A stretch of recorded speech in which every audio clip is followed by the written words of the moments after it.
Okay, this time I'm elected to do the mind control stuff. All of his co-workers were gone.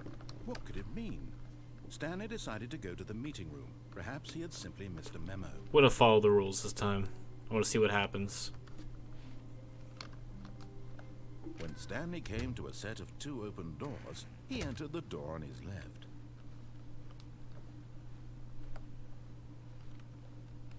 Yet there was not a single person here either.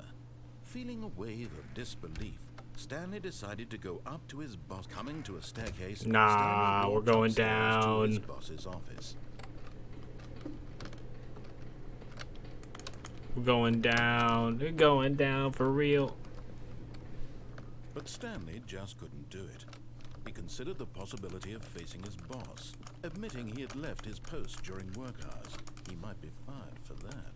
And in such a competitive economy, why had he taken that risk? All because he believed everyone had vanished. His boss would think he was crazy. And then something occurred to Stanley. Maybe, he thought to himself, maybe I am crazy.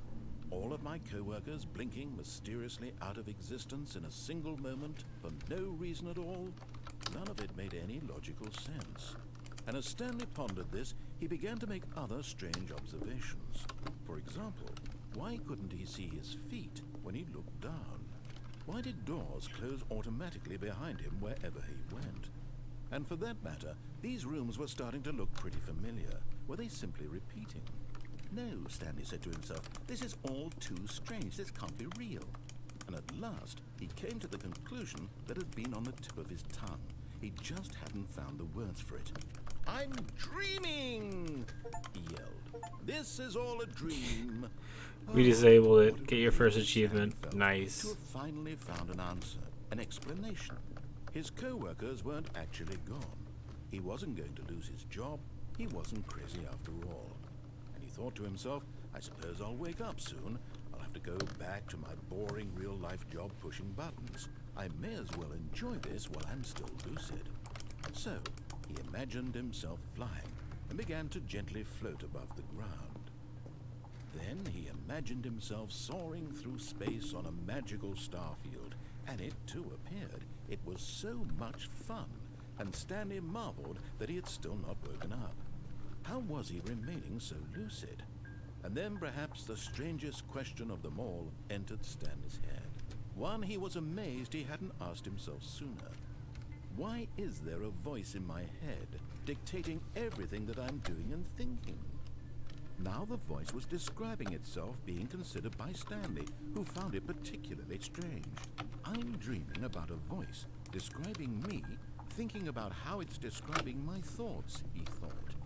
And while he thought it all very odd and wondered if this voice spoke to all people in their dreams, the truth was that, of course, this was not a dream.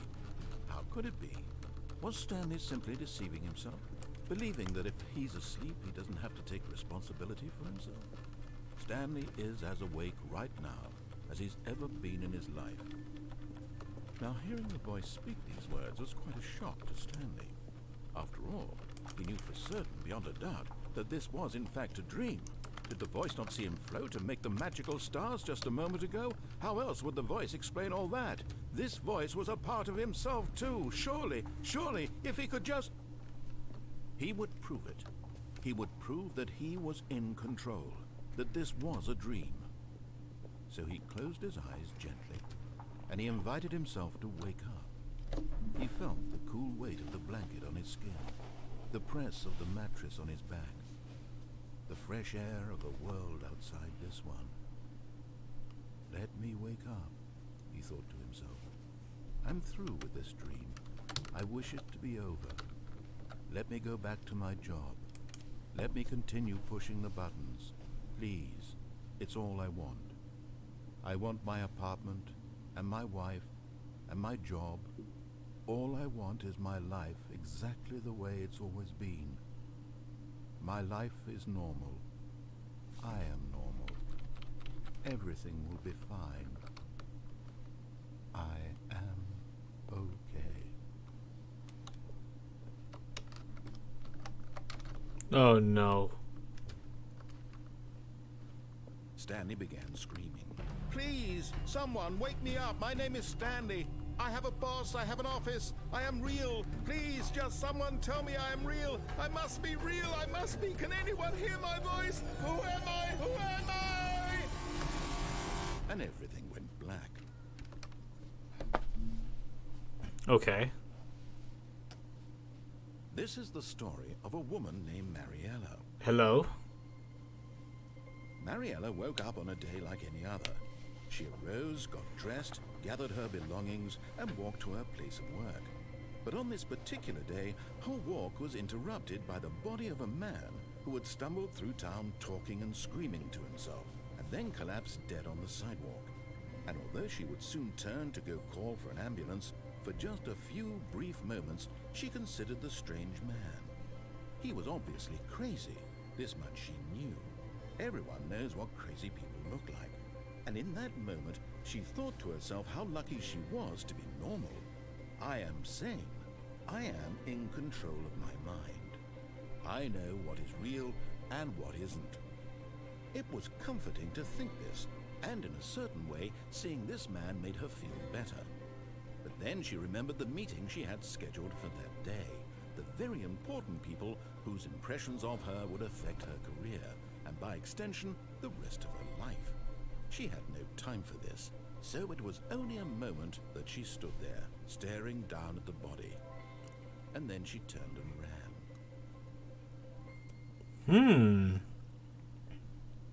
Well, that sucks. Oh, that's episode 3.